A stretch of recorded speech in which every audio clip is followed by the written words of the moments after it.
तो कैसे हैं हमारे बिहार के सभी बच्चे। स्वागत करता हूं आप सभी का आपके अपने और सबसे पसंदीदा प्लेटफॉर्म एस्पेक्ट डिवीजन पे। आज हम चर्चा करने वाले हैं बिहार पारा मेडिकल से संबंधित कंप्लीट इंफॉर्मेशन को लेकर के। यानी कि अगर कोई भी बच्चा ये सपना देख रहा है, वो सोच रहा है कि 2026 में बिहार पारा मेडिकल का एग्जाम देगा, तो बिहार पारा मेडिकल से संबंधित आपके कोई भी डाउट अगर होंगे तो इस वीडियो में क्लियर हो जाने वाले हैं। क्योंकि आज हम चर्चा करेंगे क्या योग्यता है, कब फॉर्म डेट आता है और क्या पढ़ना है। तो इन सभी विषयों पर हम आज चर्चा करने वाले हैं। वीडियो को पूरा देखिएगा, बहुत ज्यादा इंफॉर्मेटिव वीडियो होने वाला है। चलिए स्टार्ट करते हैं। आप सभी बच्चों को अगर कभी भी बिहार पारामेडिकल से रिलेटेड कोई भी इंफॉर्मेशन चाहिए तो सबसे पहले आपको बिहार संयुक्त प्रवेश प्रतियोगिता परीक्षा पार्षद यानी कि BCECE के साइट पे आ जाना होगा। क्योंकि बिहार में पारामेडिकल का एग्जाम जो है वो यही कंडक्ट कराता है। एक चीज अच्छे से जान लीजिए कि बिहार में पारामेडिकल 2 लेवल पे होते हैं। पहला लेवल होता है 10th और दूसरा लेवल होता है 12th। यानी कि जो बच्चे 10th का एग्जाम दे चुके हैं वो भी पारामेडिकल का एग्जाम दे सकते हैं, और जो बच्चे 12th दे चुके हैं वो भी पारामेडिकल दे सकते हैं। तो सवाल ये भी तो उठ करके आ रहा होगा कि आखिरकार जब 10th का भी बच्चा दे सकता है और 12th का भी बच्चा दे सकता है तो दोनों में डिफरेंस क्या है। आइए इस डिफरेंस को हम आज समझेंगे। क्या दोनों डिफरेंसेस हैं, क्या पढ़ने हैं दोनों एग्जाम को लेकर के, उन सभी चीजों को समझने के लिए आपको इस साइट पे आने के बाद दिखेगा प्रोस्पेक्टस। ये जो प्रोस्पेक्टस है ये 2025 आधारित है। 2026 में इसको अपग्रेड कर दिया जाएगा जल्द ही।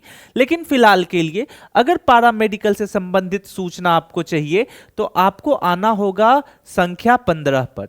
15 पे आने के बाद DCECE के ऊपर आपको क्लिक कर देना है। जैसे ही इस पे आप क्लिक करोगे आपके सामने एक ऐसा प्रोस्पेक्टस निकल करके आ जाएगा। इस प्रोस्पेक्टस में आपके एग्जाम से जुड़ी हुई जितनी भी जानकारियां हैं पारामेडिकल से संबंधित वो सभी हैं।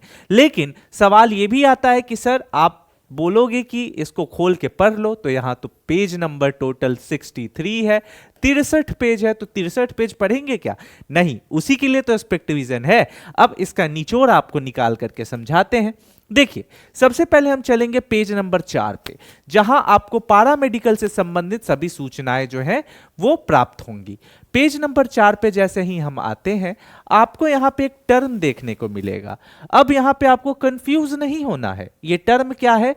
PMM। यानी कि मैंने स्टार्टिंग में ही बताया था कि हमारे बिहार में पारामेडिकल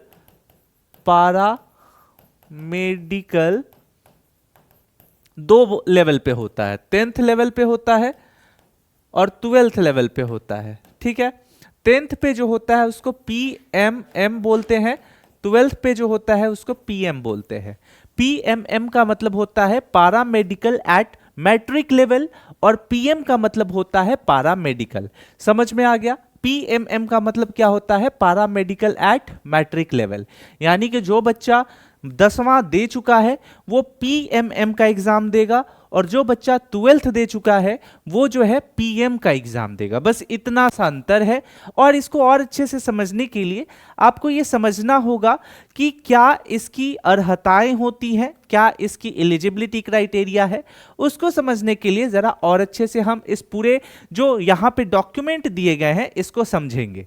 जैसे कि यहाँ पे आप देखिए लिखा हुआ है कि पारामेडिकल माध्यमिक स्तरीय पाठ्यक्रम समूह के लिए अर्हताएं तथा वांछनीय योग्यताएं। जैसे अगर बात की जाए शैक्षणिक दृष्टिकोण से देखते हैं तो पाठ्यक्रम आपका जो है वो ड्रेसर्स के लिए होगा, और शैक्षणिक योग्यता क्या है? तो माध्यमिक परीक्षा या फिर CBSE या ICSE से 10वीं व अन्य समकक्ष परीक्षाओं में विज्ञान विषय एवं अंग्रेजी के साथ उत्तीर्ण होने चाहिए।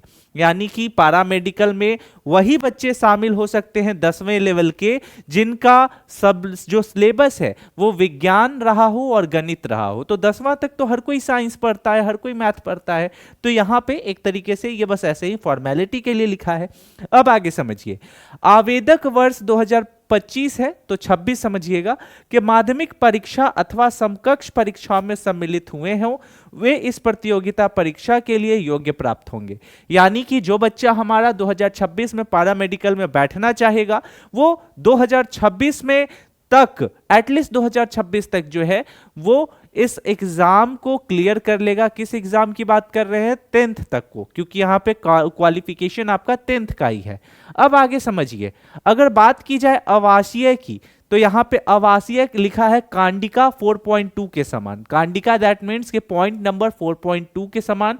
तो आपके आवासीय डॉक्यूमेंट की बात कर रहा है कि कौन बच्चा भर सकता है कौन नहीं, योग्यताएं बात कर रहे हैं हम। केवल वही आवेदन प्रवेश पा सकते हैं जो भारत के नागरिक हैं और निम्नलिखित में से कम एक आवासीय श्रेणी के अंतर्गत आते हैं। जैसे कि माता पिता पत्नी बिहार के स्थायी मूल निवासी हो, जिनके माता पिता पत्नी बिहार के निलंबित शरणार्थी हो। तो एक तरीके से अधिकतर बच्चे जो है ना वो बिहार के ही होंगे। ठीक है, तो इसमें आपको टेंशन लेने की बात नहीं है। ठीक है, अब चलिए आगे समझते हैं। इन सभी चीजों को एक बार अच्छे से समझ लिए तो अब कहता है कि अब इसमें और क्या क्या खोजता है।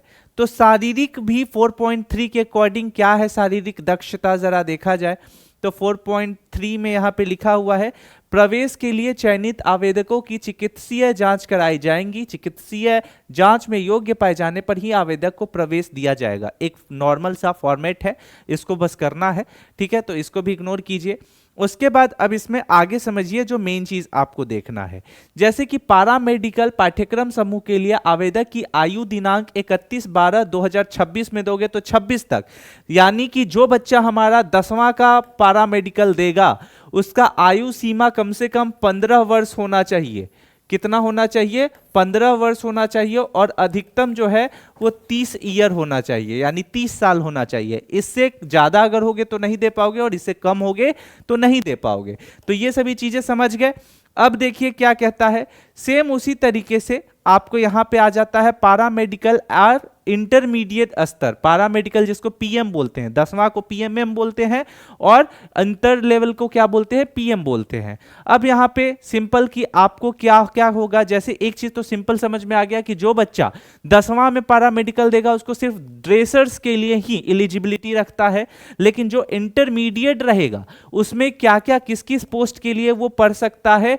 तो यहां से लेकर के ये सारे पोस्ट का चर्चा दिया गया है। Diploma in pharmacy, sanitary inspector, ophthalmic assistants, उसके बाद OT assistant, laboratory technicians, X-ray technicians, orthotics एवं प्रोस्थेटिक्स सहायक, staff grade A nursing course, जिसमें जीएनएम जो है वो सिंपल महिलाओं के लिए ही बिहार में आरक्षित है। ठीक है, एएनएम जो है वो भी केवल महिलाओं के लिए है, तो ये चीज जान लीजिए।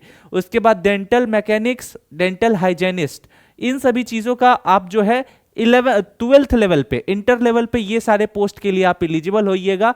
वही 10th के लिए सिर्फ ड्रेसर्स के लिए होइएगा। ठीक है, इन सभी चीजों को जब अच्छे से समझ लेते हैं तो अब आप अच्छे से थोड़ा अब सिलेबस समझ लीजिए, क्योंकि आपको ये पता होना चाहिए कि क्या एग्जाम में आता है और किस तरीके से एग्जाम में आता है। ठीक है, चलिए जरा चर्चा कर लेते हैं।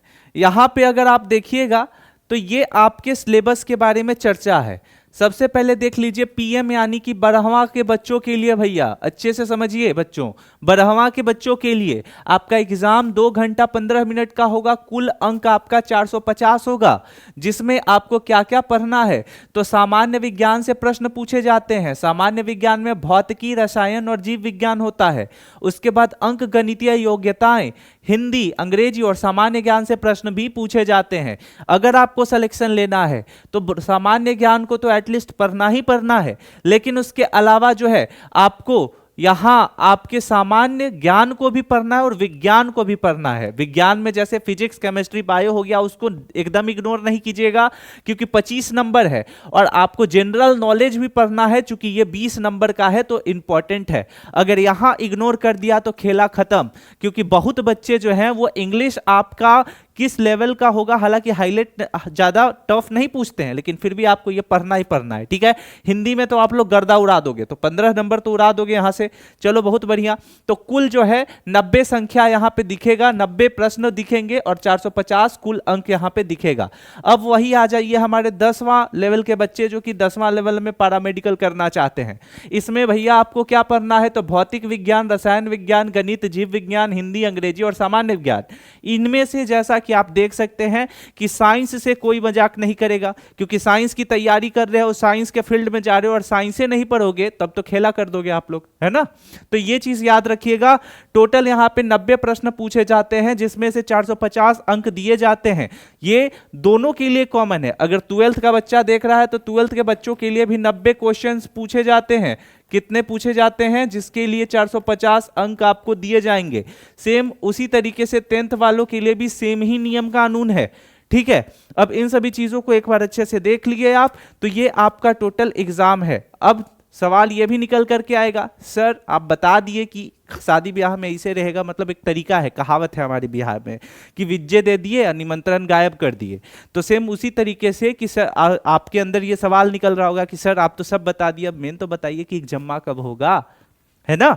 तो एग्जाम बहुत जल्दी होगा। हालांकि यहाँ पे देख लीजिए 2025 के नियम और कानून में साफ साफ यहाँ पे दिखा है कि आपका जो एग्जाम होता है वो जून के लगभग में होता है। कब होता है, जून के लगभग में होता है।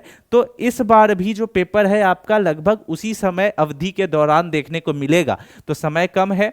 अगर 10वां लेवल पे आप पढ़ रहे हैं तो बिल्कुल पढ़िए, क्योंकि हमारे बिहार का जो बच्चा है बहुत मेहनती होता है। और दूसरा चीज कि हम लोग के अंदर ये एक अंदर से एहसास हो जाता है कि घर को संभालना है बहुत जल्दी, तो एक ये विकल्प आपके लिए बहुत बढ़िया है।